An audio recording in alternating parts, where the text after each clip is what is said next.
Okay. Yeah, no, you can go. It is recording, but I didn't start yet, so it's okay. Okay, all right. Let's get started. Good morning. I'll try to wake you up. I'll do my best, and maybe myself as well. We'll see how it goes. Okay, we're going to talk about reframing DevOps, and by that, embracing the path to developer productivity engineering. So, I'm going to start with conspiracy theory. By the way, did you attend the panel discussion last night? Okay, so you will hear a lot of what I said there here as well. So basically, that's the theory, that's this thing right in the middle of the screen. Probably should get rid of it. Right here, right? So it won't, yeah, no, it will hide. Just wanted to make sure that the small green one is not on our, here we go. Right, so the conspiracy theory I'm going to lay down and then prove is that DevOps is an elaborate plot of ops people against the developers to make them work harder. Now, hopefully it won't be like here. Hopefully it will be somewhere here.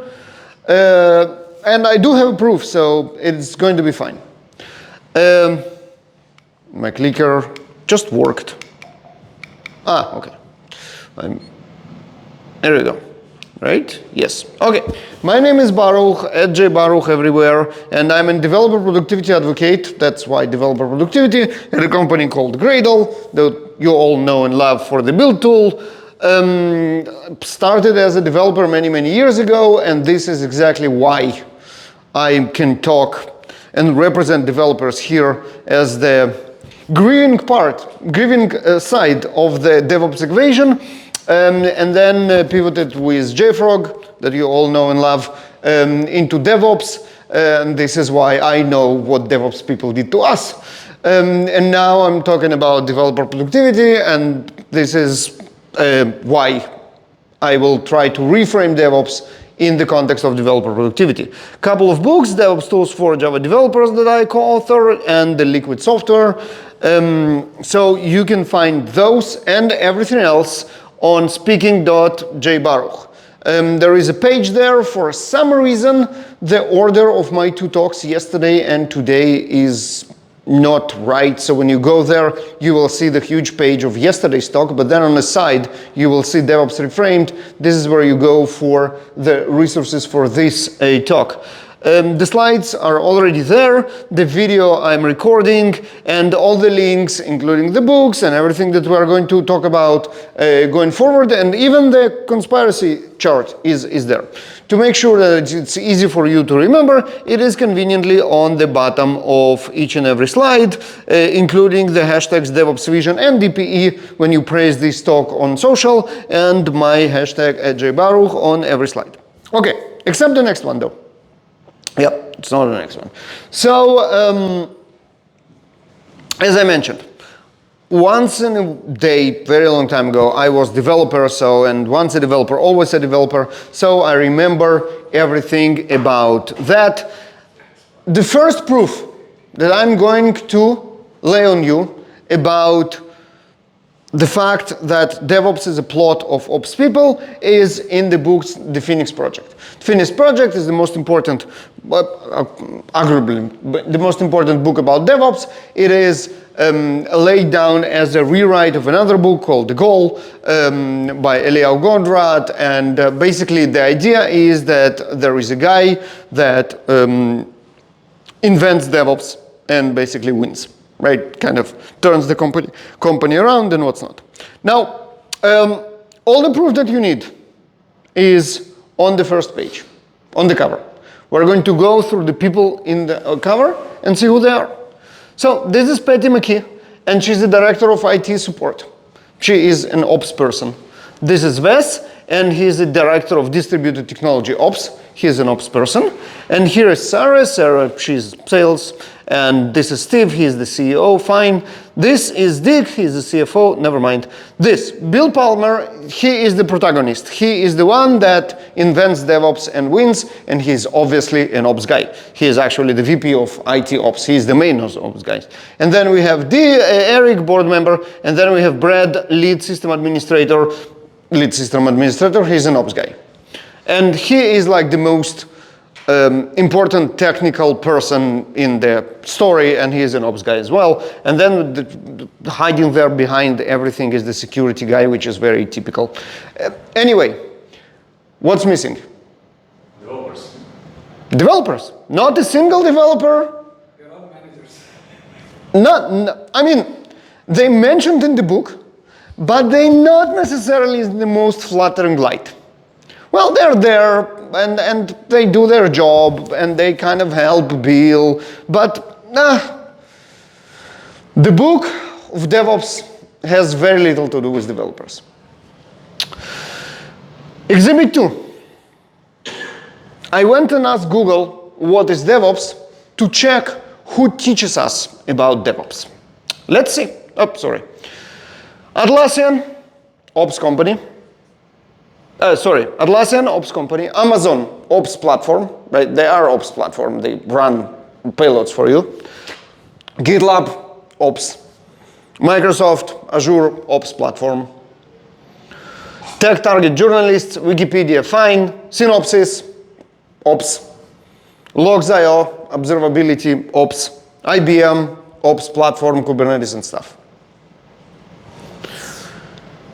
Everybody who will try to sell you DevOps are ops people. Because DevOps is actually ops. Now, the interesting question is why? Why did ops people try to sell us DevOps? You might say, let's see how DevOps differs from ops. Here is a reasonable question in Quora. As a Linux administrator, how do I shift my career to ops? And then an answer by DevOps trainer, no less, for the past last years, that goes into, well, you need to learn a bunch of tools, something that it's called Gits, and then you are DevOps engineer, basically. So you basically take a bunch of ops tools and Gits and magic. Now you're a DevOps engineer. And the nice thing about it is that you used to earn this much money as a system administrator. You learned a bunch of stuff on Gits, and now you earn this as a DevOps engineer. Magic. Now, you might say, well, that's an interesting incentive. Money. Not only that, next thing you know, boom, this is now layoffs are all around, everything is terrible, 20,000 open positions for DevOps engineers only in the United States. It's a good business. And then next thing you know, yay, let's make more money on DevOps and certifications. Certified DevOps engineer. What is DevOps engineer at all? I'll get to it later. I'll get to my rant about what is DevOps engineer soon. Now, the thing is that this is not necessarily the reason. We can ask again, why? Why DevOps, there is so much money in DevOps, which wasn't in ops? And you know what? If I ask why enough times, I will eventually be an engineering manager. We'll keep asking why until we get to the bottom of it. So here is a good reason. This is DevOps infinity diagram. Now, it looks familiar, right? What does it remind you of? PTC circle. Okay. This circle. Right? And interestingly enough, it looks almost the same. We have the plan, call, build, test cycle. But then, they added the entire ops cycle. The release, deploy, operate, monitor. It's like they come to us developers and say, okay, you do all this, Very nice. Now go ahead and do all this as well. What? If you still don't believe me, here's another proof. State of DevOps report. This is, as I mentioned, one of the most important documents in the DevOps industry. It actually lays the state of DevOps and shows us how companies in the DevOps world are actually doing in implementing DevOps. Now, I have a screenshot here of one page from an older one, just because they stopped laying it out in this format for some reason, but this is where I want to look. So it breaks down the time spent on different types of projects, and it makes perfect sense, right? We want to be here, we want to do the most of new work, and the less we do everything else, the better. And you can see how elite spending half of their time on new work. This is great. Now, what I want to see here, what's interesting, is what do they mean by unplanned work and rework? This is going to be very, very telling.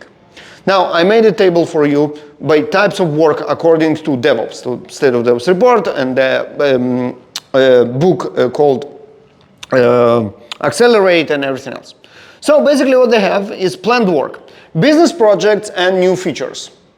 That makes sense, this is excellent. Internal projects, server migrations, software updates, and so on. Changes driven by feedback and complete work, perfect. Unplanned work, support escalations and emergency outages. I mean, this is fascinating and important, but it has nothing to do with developers' work. We don't deal with like server outages and service escalations. Here is us, type of work according to developers. New features, writing code. Refactoring, writing code. Fixing bugs, writing code. This is what we do, right? So I think by now you should be convinced. DevOps is something that ops people came up with. They preach for it, they teach us about its importance, and the entire idea for us, the developers, is, hey, you do this, your thing of development. By the way, don't forget, now you do all this as well. Nah, not great. Now, you know what? Let's go back and ask ourselves, but what is work, like completed work according to developers? There are many ways to approach it and many sources we can learn from. This is one, this is a good one. Manifest for Software and Craftsmanship. We have some issues with the author, but regardless, the content is actually good. So what we see here is not only work in software, but also well-crafted software. Yes, we want the highest quality of code possible. Not only responding to change, but also steadily adding value, for sure. Not only individuals and interaction, but also community and professionals. Want to work in community. Not only customer collaboration, but also productive partnership. Excellent. Now let's take a look at it closely and break it down to a list of definition of done. Okay, software craft person definition of done. We got what they want. We understand the requirements. We write clear code. We don't do impact too much technical depth and even reduce some. Our code is easy to deploy. Yes, we want it to be easy to deploy. It's not that we are enemies of the ops people. We want them to be able to deploy our software. Not functional requirements are met, no new technical depth, all tests are passed, QA people are happy with our quality, quality is important for us, the team lead is happy, and the product owner is happy, and product owner is actually a proxy for our customer, and it means that the customer is happy with what we did, and that's important. Okay, so how about that? That looks like a nice definition of done for developers. If we did our code is good. Now, I mentioned here that we make QA happy, and that's my opinion, but let me ask yours. In the past, that was kind of a thing, the hidden rivalry between developers and testers. Anyone think that it's still a thing? No. It doesn't make sense. It's stupid. They help us. They want us to write code with better quality. We want that as well. It's completely fine. We care about our quality. We're friends with QA people, and when they find bugs, we're like, hey, great, thank you. Now, the thing is that quality is a moving target. I will give you an example. Let's go back in time, and let's look at the website of my bank in 2007. 2007, many years ago. This is, you know, state of art. You see here they have like smartphones and checks and cool stuff. Right now, I don't know about you, I didn't use the bank's website a lot in 2007. It was nice, I could check the balance, but in the end of the day, if I wanted to do something, just went to the branch. And you know, they have news and announcements here on the side, and then sometimes there was like here, hey, 12 hours maintenance for website update. And that's to ensure quality, obviously speaking about quality. And I was like, well, that's okay. If I need something, I'll just go to the bank. Now, obviously today, the situation is completely different. Again, I don't know about you, I switched banks over the usability of their app. Mobile app. That was enough for me to like, fuck it, I don't want to work with this bank anymore. This is how different our standards of quality as users became in the last 20 years. We couldn't care less about the quality of software. Now it's completely critical stuff like uptime, like the thing that the website is up. Now, so obviously the requirements are rising. Not only that, but code quality now is not enough to ensure software quality because data, because large data, because fucking very large data, right? So this is a prediction done by Seagate. Well, Seagate has a motive there, they do storage, but that number might be a little bit inflated, but even if it's not, even if you know what, let's go let's divide it by Considering James PI, it might be even. Yeah, but you know what, let's be pessimistic and go down by order of magnitude. Let's say 17 zettabytes. So how do you define like big data today? What is big data, in which units?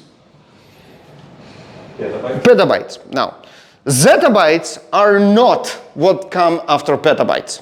There is one more that I forget, and then there is zettabytes. So this is in millions of petabytes. This is fucking insane. Seagate is going to see some good money. Now, the thing is, more and more companies have amount of data in production that is just impractical to try and reproduce on staging environment. So staging server, that was very nice for us to test everything before deploying to production, is dead. It's impractical. It doesn't make sense. We can do something that will be like production, but without all the data, which basically means it's not a staging server. It's kind of a staging server, but if it doesn't replicate the production, it actually doesn't make a lot of sense. So, staging server is dead. Now, what do we do? How do we balance the rising requirements of quality with the fact that we cannot test this stuff before we go to production? Well, we test it in production, obviously. There is an entire industry that is called progressive delivery that deals with testing in production. Now, since it's a new industry, there's a bunch of new terms and buzzwords and what's not. My favorite here on this entire screen is blast radius. It's very telling. What it's telling is that there will be casualties in production, for sure. The only thing that we are trying to do is to minimize the blast radius. Something will definitely go bump. We will just try to make as little people as possible suffering from it. Now, going back to the question of developers in charge of their own quality. If we are in charge of our own quality, and the only place that we can observe what went bump is in production, unfortunately, production comes to the developers. We don't have the luxury anymore to say, hey, we're done with the work, and it's good. Just take it to production and it's going to be fine. And we have to be there when things go bump at night. Fortunately, there is nothing we can do about it. Now, the fact that it's going to go bump at night adds more requirements to our definition of done. Because if we want to ensure quality, we need to make sure to fix what went wrong when it goes bump in production and we are on call. And that means that we need to make those DevOps people happy. Now, who the fuck are those DevOps people? Hello, my name is Baruch and I have an obsession. My obsession is DevOps engineer is not a thing. DevOps engineer makes as much sense as collaboration engineer. Because DevOps is a collaborative methodology. And if a collaboration engineer is not a thing, DevOps engineer is not a thing. Now you might say, come on, Baruch, it's stupid. Who fucking cares? Let them call themselves DevOps engineers, let them call themselves DevOps unicorns, let them DevOps call themselves whatever they like. It doesn't matter. If they do the job, it's fine. Now, the problem is that terms incentivize behaviors. When the bosses see a bunch of engineers roaming around in your company, what do? They huddle them in teams. So next thing you know, after you have a bunch of DevOps engineers, is that you have a DevOps team.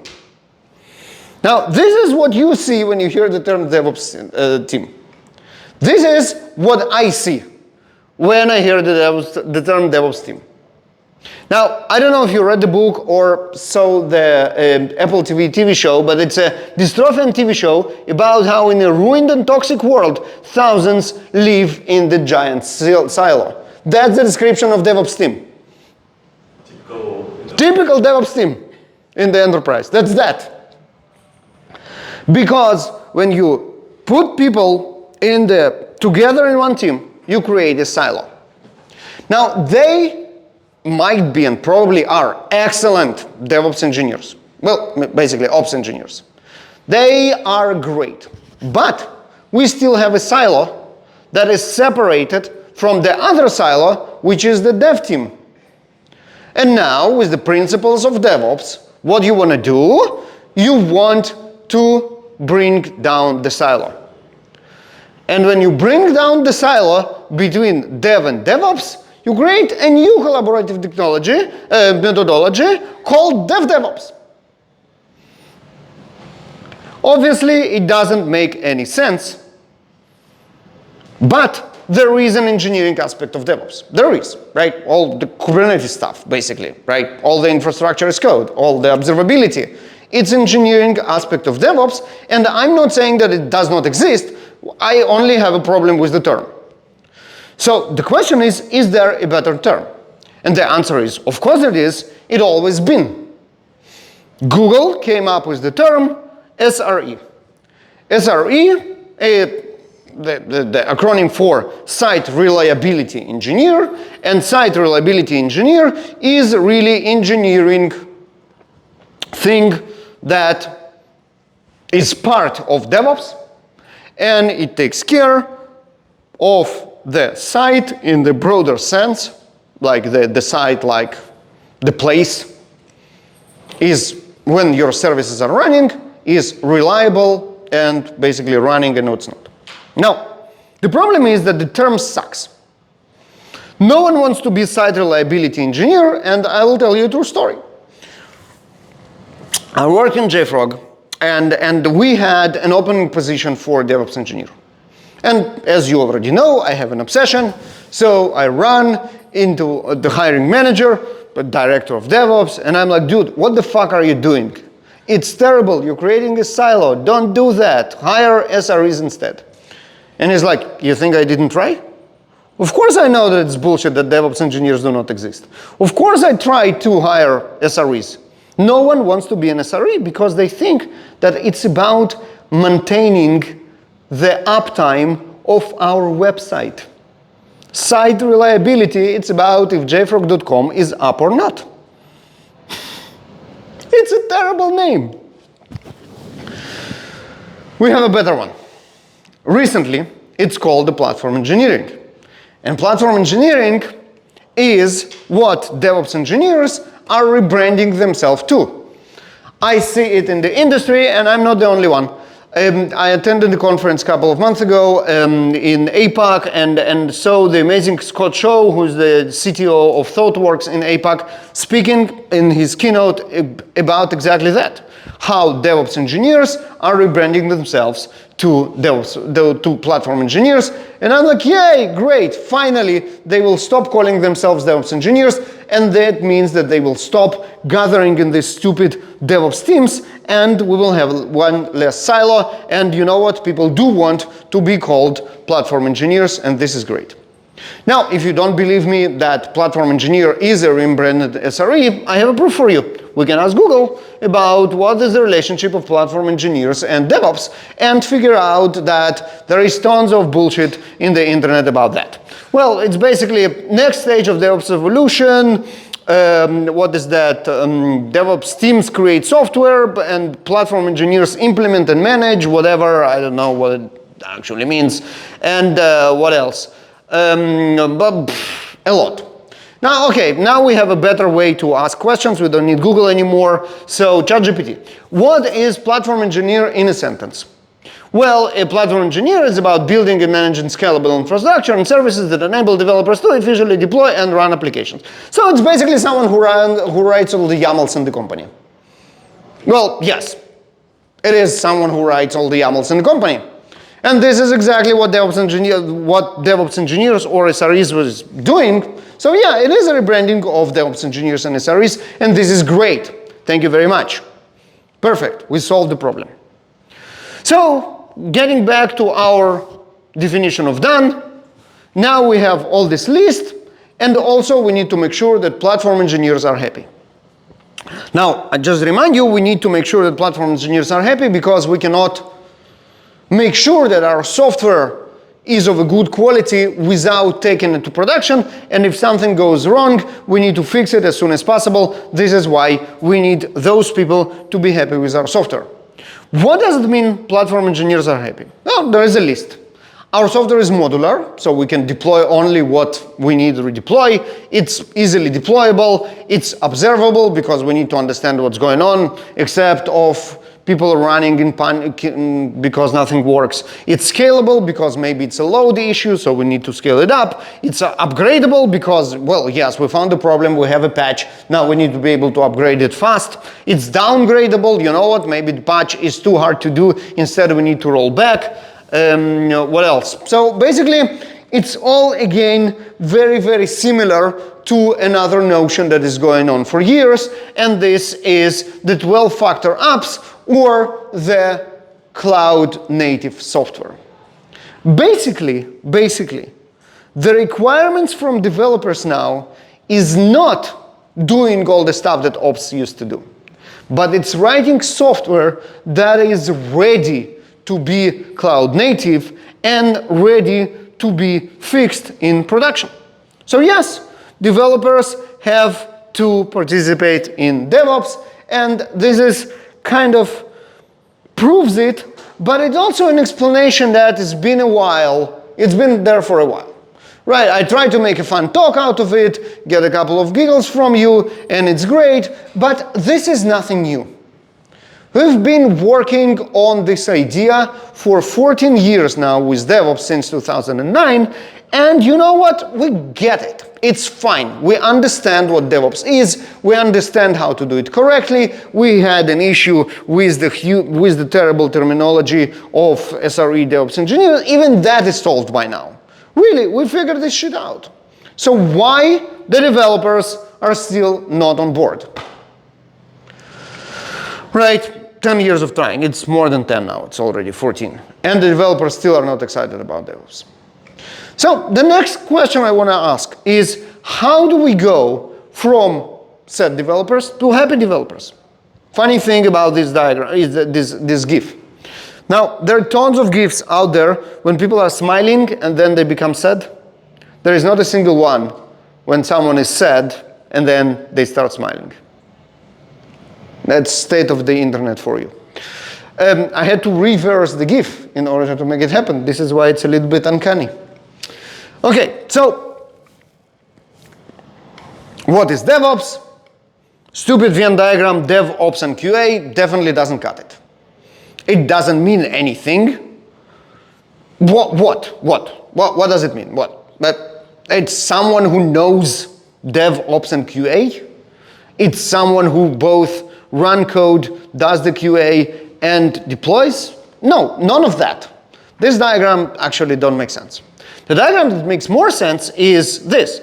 People, process, and tools are working together to create software. Now, this actually makes more sense. Productive people, productive process, working on productive tools, this is our end goal. This is what we want to happen. Now, productive process, we figured it out. The Phoenix project, 15 years ago, 13 years ago, whatever. Empowered teams. This is how we make the process productive. Instead of having silos and this DevOps team, the Ops team, and etc., we put people together and they work together on the problem. Great. Well, productive tools, kinda, sorta, a little bit. We have tools. If they are productive, that's a different question. But most of the configuration is in YAML, so you do your own conclusions. But, okay, there is something there. What about productive people? How do we make people productive considering those two? Empowered teams are great, but they're also very disruptive. Think about your team that now not does the same thing as you do, but does stuff which sometimes have the opposite incentives. One of the reasons why DevOps exists is because someone noticed that developers and ops people have conflicting incentives. Developers are about disruption, ops are about stability. The way to merge it was to put them on the same team. But now this team pulls in different directions. And working on this team is very disruptive. And obviously, the troll face here is for a reason. The tools that we have now are questionably productive. And that makes the people who work with them also less productive than they really should be. And the pain that I'm describing is real. And we did in Gradle, as a company that is very interested in developer productivity, a lot of surveys to actually ask if that's the case. And here are a couple of examples, very clear one that all of you will agree, I think, at least 90% of you, which makes basically all of you because, yeah. So builds and tests are slow. 90% said that yes. Too much time is spent waiting on build and test feedback. What else? So yeah, that's the one. Inability to easily troubleshoot and determine root cause of build, test, and CI failures. It's another very big disruptor, more than 60%. Insufficient observability of analytics on build and test performance, almost 60%. Our tools make us less productive. The solution, in my view, and view in Gradle, is developer productivity engineering. Now, what is developer productivity engineering? Developer productivity engineering is a concept based on tenets. And here they are. One of the most important ones is foster faster feedback. Foster faster feedback is it means less waiting on stuff, and it means less context switching. I have another talk that also like hour and a half ranting about how context switching is one of the most disruptive things that we have in our daily life, and how it's terrible for everything we do. And even without me ranting about it for an hour and a half, you, I think, agree with me that context switching is terrible. Now, I will give you one number. In order to get back to the task that we did before we got interrupted, what is the average time? Let's do it again. How slow do you think we are capable, on average, on getting back to the task? Let's say we started the build, and then it was slow, and we went to read the emails. How long, on average, it takes us to get back to working on the software when the build is done? 30 minutes. 10? 15? 35? 10. Okay, average 15-ish, between 30 and everybody else. 25. Actually, Andrei was on point, almost even more. 25 minutes. Now you say, okay, my build is slow. It takes 10 minutes. And I don't want to stare for 10 minutes at the logs. This is just stupid. Instead, I'm going to read some emails. They're small stuff. I will just archive them all fine. What it actually means is that your build is not 10 minutes. It is at least 25 minutes. Because this is how long it will take you to get back to what you did after the build is finished. Bringing the build from 10 minutes to 2 minutes, when you actually can sit and wait for it, actually doesn't save 5 times, it saves 15 times. Eliminate toil. Now, toil is bad in 2 ways. First of all, it disrupts your flow. You're like, okay, I wrote something, and now I need to do tons of bureaucracy around it to make it like deploy, whatever, do my job. Now, not only that I spend time of that, I actually hate it, so I will procrastinate until I have no other choice. And this eventually will lead to not optimal work. Instead of doing the things when I needed to do it, I did it when I had no choice not to do it, and that's not the right way to do it. Collaborate through effective tooling. That might look small. I mean, what does it even mean, collaborate through effective tooling? We have Slack, right? Or we hate Slack and then we have email. We can declare effective tooling whatever we like. But whatever we declare, the real question is what it takes us to convey the context of our question or message to the other person. Let's say your colleague broke a build, and now you are the one who's getting the error. How do you communicate to your colleague what went wrong? You copy-paste the error, the exception. And then maybe you go to the IDE and you find the line when it failed, and you send them the reference to a line of code. Open this file and look at this line. Now, that's it's probably better than just trying to describe them in words what happened, but that's not the most effective collaboration. It would be much nicer if you can just send them a link to both the problem and the point in code where it happened. This is an example of more effective collaboration. Prioritize automation and eliminate bottlenecks. This is straight off the DevOps book. right? This is what the goal is about, what DevOps is about, what Phoenix project is about. Eliminate bottlenecks through automation, and this is obviously great. Embrace rigorous observability for proactive improvement. Now, this is a statement that every DevOps professional will go behind, and we can listen to Misha speaking about Datadog and how important observability is. Excellent. The problem with that is that this observability is designed and implemented for your production environments, which is great and important. But what about observability for your development environments? Do you know why your build is slow? As you know very well why your production is slow. Well, arguably, knowing why production is slow is more important. And you know what? I agree. It is more important. But after this is done, and as I mentioned, we figured this shit out already, isn't it a good time to look at why our build is slow? And not only look at it one time, but implement everything we learned about observability for production environments in our development environments.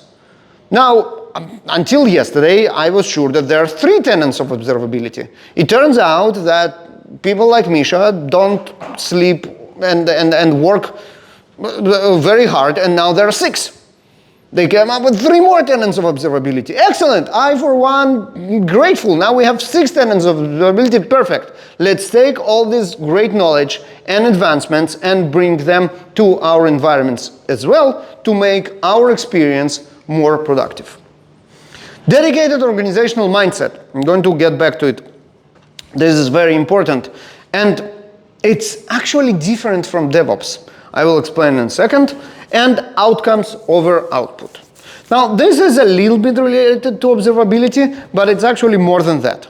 We know how disruptive noise is.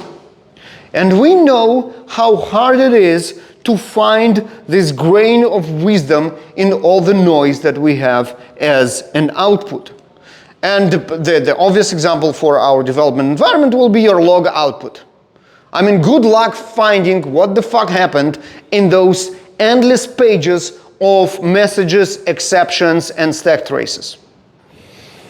Now, do we know how to find outcomes in it? Yes. Do we put enough effort to do that? Not enough. Getting back to dedicational mindset, not yet, in a second. Okay, so now it actually works. We asked organizations that implement developer productivity engineering.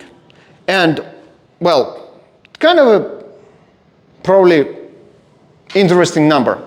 They implemented it because they thought that it's good, and kind of they now agree that it actually helped.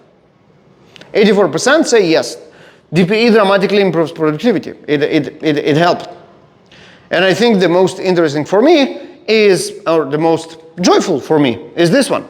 The same 84%, I guess, say that DPE's impact on their toolchain makes their job more enjoyable. And I love that. I mean, having joy in your title in a technical conference, this is great. And you know what? If you have enough mileage in IT industry, I think this is the thing that you kind of look back at and like, yeah, I remember when it was joy. But it was so many years ago. Developer productivity engineering can bring the joy back. Now, the last part I want to get back to is that DPE is not my job. This looks very familiar. Hey, this looks like DevOps is not my job. And the way that we solve this in this very talk is to convince ourselves that DevOps is everybody's job. DPE, though, is different. The outcome of DevOps is the product. The outcome of DPE is more productive work. So far, so good. It means that the urgency is different. Product is on everybody's minds. And this is why DevOps is on everybody's minds. DPE, its productive work is elusive. It sleeps us. My example with observability illustrates this very clearly. Production observability on everybody's minds. There are many billion-dollar companies that invest in product observability because it's on everybody's minds. Who thinks about product engineering observability? I can name on one hand, starting with Gradle, but also a couple of more. But definitely nothing like the focus it gets on DevOps. And it's the same with organizational structure. Everybody are upset with product in the company, as they should be. It's on everybody's mind. Everybody are invested in DevOps. DPE slips away. So what we need is forced focus. Forced focus is done through specialized team. And the best organization build developer productivity engineering teams. Here are a couple of examples. Snowflake is hiring engineering manager for developer productivity engineering. LinkedIn is hiring for productivity and IT, which is exactly that. Microsoft is hiring platforms and engineering productivity. Spotify reports, well, maybe they don't anymore, but they used to report how great they improved. You know what? Maybe they improved. Maybe they, the way they have all the layoffs. They improved their engineering productivity so much they don't need that much engineers anymore. Well, that was a very sad joke. Netflix hiring for senior full stack software engineer developer productivity. Netflix has such a great team there. It's like the people are extraordinary. Elastic hires for tech lead engineering productivity. The best companies put the focus on building developer productivity engineering because this is an evolution. And I mentioned in my talk yesterday about how DevOps is an evolution of everything else, and I think today we kind of touched on that as well. Developer productivity engineering is also an evolutionary pressure that we have to make the developers more productive, and this is why is that. So, summary. DevOps, SRE, product engineering, DPE, what's the mess? So yes, DevOps mainly solves all concerns. And this is absolutely fine. We need to remember that it's collaborative technology and it needs engineering implementation. The engineering implementation of DevOps is used to call software reliability engineers. Now it kind of gets rebranded to platform engineering, which is absolutely fine. In the end of the day, someone has to write those pesky YAML files. There is an engineering implementation into it. But what about people productivity? This is where developer productivity engineering steps in, and it has the answers, and it's another pillar of DevOps engineering implementation. So with that, what you can do today. So if you think that it's worth a try, you can go to speaking.jbaruch and go to the page dedicated to this talk, and then click a link on Gradle Maven Speed Challenge. Let's see how much we can speed up your build in order for you not to be distracted and see what you can learn from it. Now, you will find a lot of interesting findings when you actually do that. You will find how you collaborate through effective tooling. You will see opportunities of how can you automate, and you can see how can you monitor and observe your performance. Now, I can guarantee you, you will get in love with that. And the good thing about it, if once you get in love with it, is that you can become the developer productivity engineering agent of change in your organization, and we will give you tons of prizes for doing that. There are fun challenges that you can do and get awesome swag like Kiss My Cash, t-shirts and what's not for doing that. Developer Productivity Engineering Handbook, written by not other than Hans Doctor, the creator of Gradle, that explains what I tried to explain, but in many words and probably better. And DP Summit.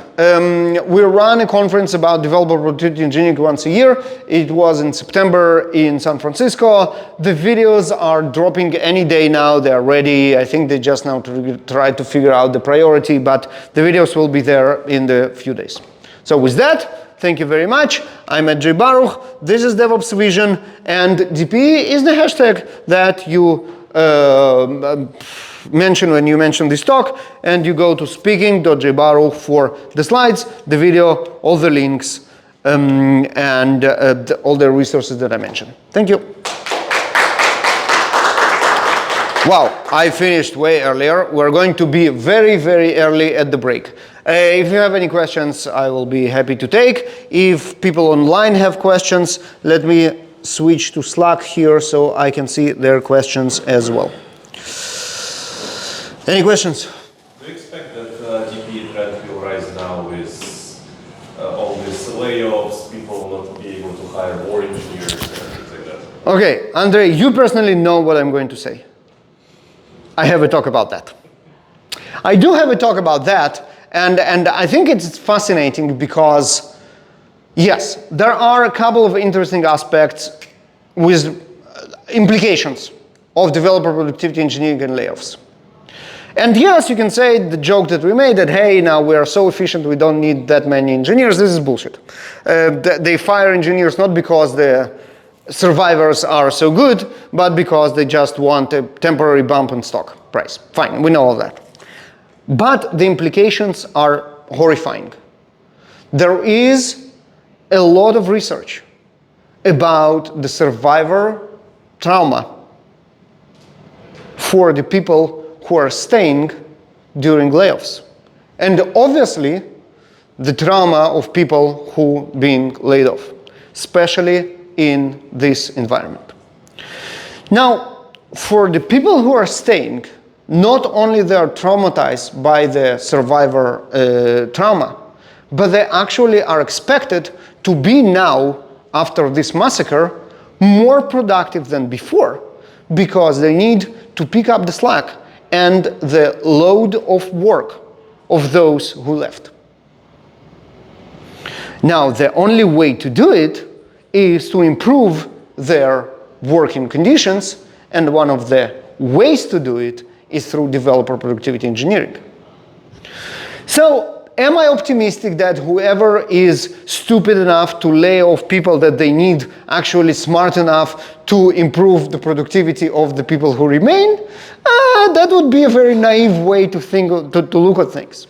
But, you know, we can be optimistic and hope that maybe not in the short term, but in midterm, companies that go through layoffs will realize that they need to improve the lives of, or the work of whoever remained, and one of the ways to do it is developer productivity engineering. So yes, I'm cautiously optimistic.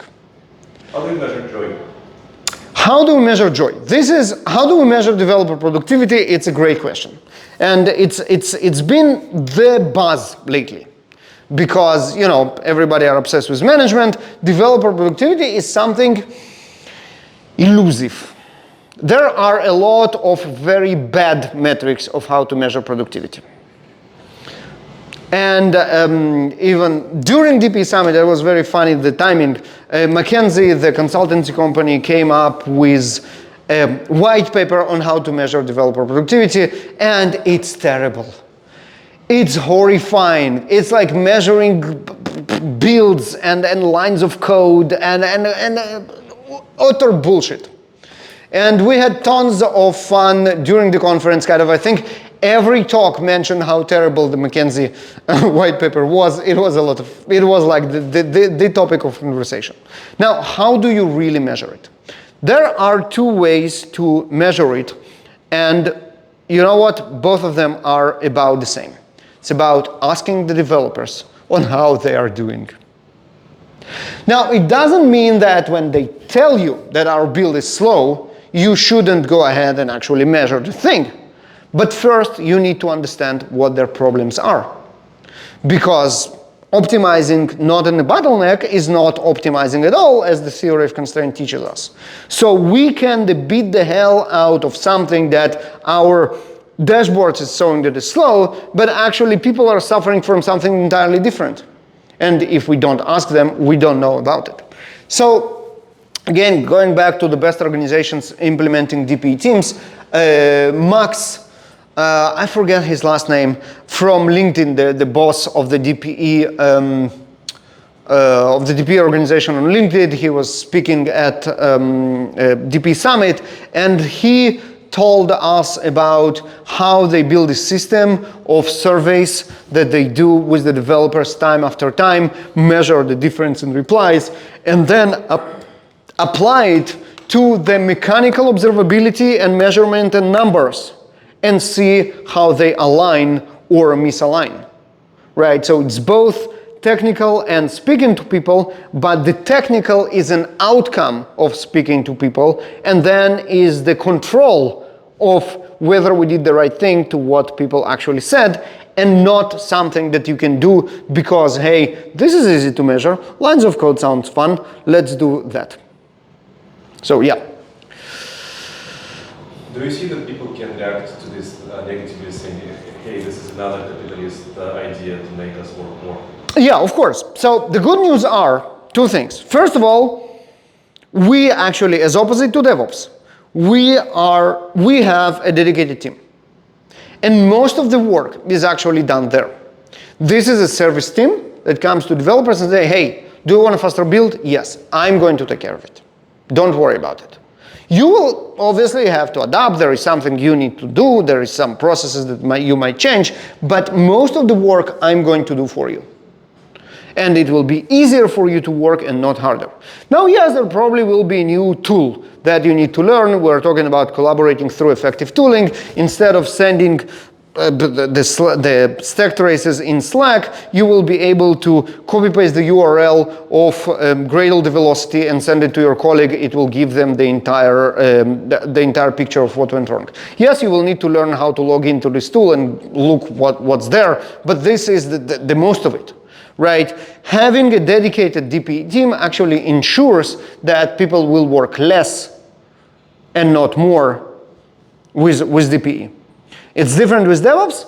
DevOps, yes, forces developers to get out of their comfort zone and work more, as we mentioned, for a good reason. DPE is different, so what we see is the adoption is actually much, much easier than for DevOps, because we give them something for free. Basically. Since I'm not Netflix and I cannot hire an entire team, how do I start? What other 1, 2, 3 steps to start? So yeah, we are not Netflix. I love that because no one is Netflix, and that's very true. It slips away. If you don't have people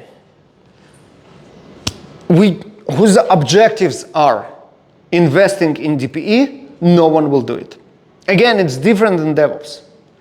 I can tell you, hey, do that, go to here and do like, do the Maven Gradle challenge, and you, oh, look, this is nice, my build is so much faster now, and I'm just going to like do it and forget about it. It will go back down in a couple of months, and it will be as slow as before, if not slower. Now, okay, maybe we will meet again next year in DevOps Vision, and I will remind you again about it, and you will do it again. But this is it. Unless you have someone whose job is it to lose sleep over developer productivity, it won't happen. I understand that you might not be able to build an entire team, but if you have one person, maybe part-time, maybe 1 day a week, you say, hey, all you do on Mondays is make sure that the developers have joy. And no, buying a new coffee machine is not in the budget.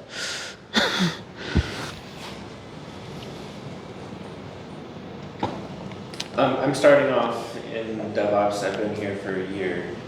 Came from sysadmin. My organization brought me here to allow me to help bring new to my org. I have an important question. Did you learn Gits? Yes. Yeah, go ahead, sorry. So, great talk. Thank you. Do I need to be more advantageous to be a DPE or a PE? That's a great question. And in the end of the day, it's just a matter of your professional preferences, right? It's a very different type of job. Very different. You care about people much more than you care about technology in DPE. In the end of the day, when your job title is make sure, like developer joy, it changes everything, as you might imagine.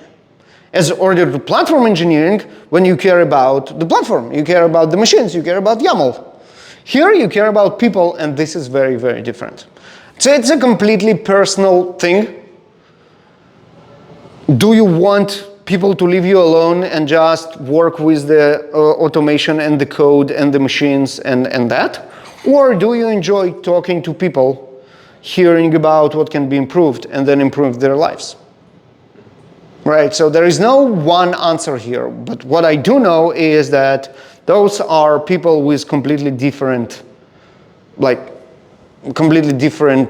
characters and what they like in life. I mean, I do this, so obviously I'm very enjoying talking to people, so I'm super excited about platform, much more excited about platform DPE than I was about DevOps ever. But again, that's me. That's very, very personal. Thanks. So, a question. Joy is very subjective, and you gave really good examples for how to measure some of the productivity side. I was wondering, because each engineering team measures productivity differently. Is there a best practice, something for us to follow? Yeah, so there are, again, I mean, it's a relatively new field, especially, well, measuring it is a relatively new thing that it is done in the last, I don't know, maybe 5 years or so, and we're still learning. And there are obviously, and Mackenzie's example, the completely out of touch, like, fart about how everything should be measured in numbers and number of commits per day and this kind of bullshit and Mackenzie is a respectable consulting organization. They should know better. The only reason they published it because it's so new and someone didn't realize how wrong even they are. This is something like that cannot happen, for example, for DevOps by now, because everybody know what not to do. This is so new that even McKinsey do such terrible mistakes. This is just another proof of how fresh everything is. But there is a combination of, as I mentioned, objective metrics and subjective metrics. Subjective metrics are obviously much harder to standardize. But we can look at, and again, this is all public, thanks to what DP teams in those organizations are telling us. You can look and see how they approach those questions, those surveys, and what they ask, and see if that makes sense to you. And it doesn't have to, right? But there are also very simple objective metrics. For example, you measure local builds. Now, this is my favorite metric, because it's extremely simple and it's extremely eye-opening. Especially now in the world of remote work. It will turn out that someone in your team lives in a cabin in Montana, and maybe they have Starlink, but maybe they do this terrible old school satellite internet, and actually they sit and wait for 3 hours a day on their local build. And they never bother to mention, because this is how everything is in the cabin in Montana. It's just slow, it's well, you know what, it's not fine. How did you not tell me? What, you have it faster? Yeah, I have it in 20 seconds. What?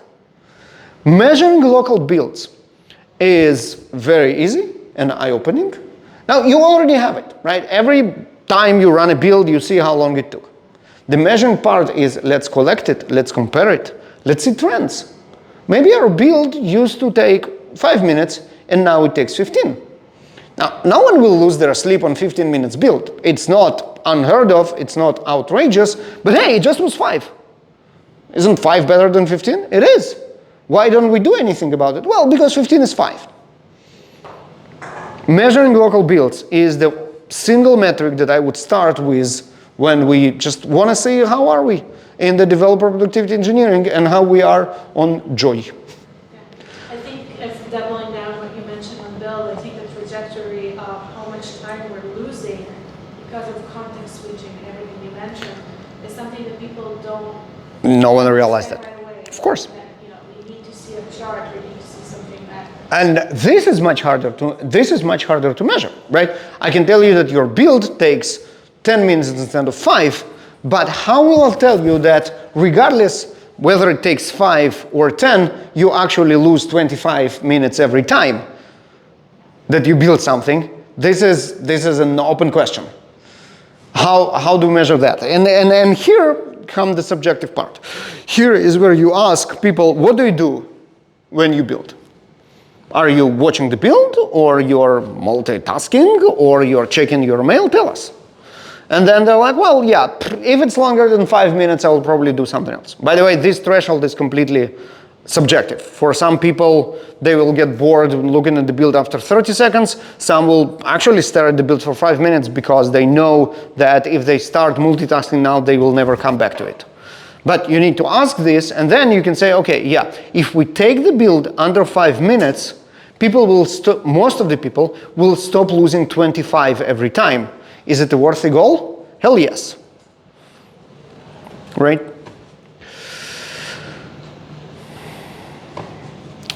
Now, couple of interesting side effects of faster builds. How about not skipping tests?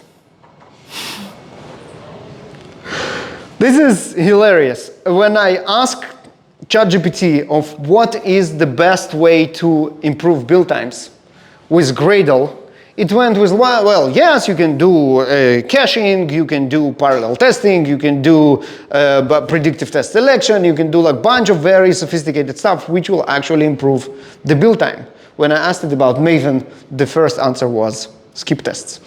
This is telling. But yeah, obviously skipping tests is a terrible idea of improving your build time, because why do you build locally? You don't go to production from your local build. Why do you build? You build to collect feedback. Now tests is feedback, is as a good feedback as that your shit is compiles. So you know what? If you're ready to sacrifice your tests for the speed of your build, just sacrifice the compilation, syntax, just don't build anything. Just go ahead and deploy to production and we'll see what's going on. It's, yeah, so you stop skipping tests. You actually start adding more validations to your build. How about linting? How about static code analysis? How about security checks? Most of them are done in the CI, not because this is where it has to be. Yes, it has to be there as well, because that's your last line of defense before you go to production. But won't it be nice to know about it sooner? Well, in theory, yes. In practice, hey, but it will be my build longer. Doesn't have to be.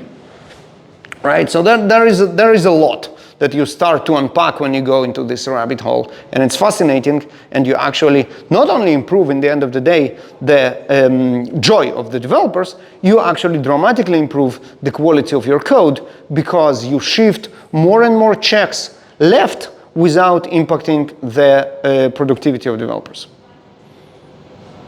So if going back to what you said about the industry, so after enabling better productivity, would that mean that, like, when do we start looking at developer productivity? Before layoffs or after layoffs? Ideally, obviously, it has, like, it's orthogonal to layoffs. The only part that has to do with layoffs is that layoffs tanks productivity for other reasons. And developer productivity engineering becomes even more important because, hey, your developers weren't productive to begin with. Now you slapped survivor syndrome on them, so they are now in shambles. Well, do something about it. and obviously you probably should have been developing different culture in your organization, but this train is left the station, so at least you can help them by investing in DP right now because you already shit the pants with everything else. So DP is redundant to, you know, whether my organization had to go through that process or not. So ask yourself, do you want your developers to have joy in their work all the time or only after you traumatize them? It will continue until morale improves. I have this slide on this talk about layoffs. I do. All right. Thank you. Thank you very much.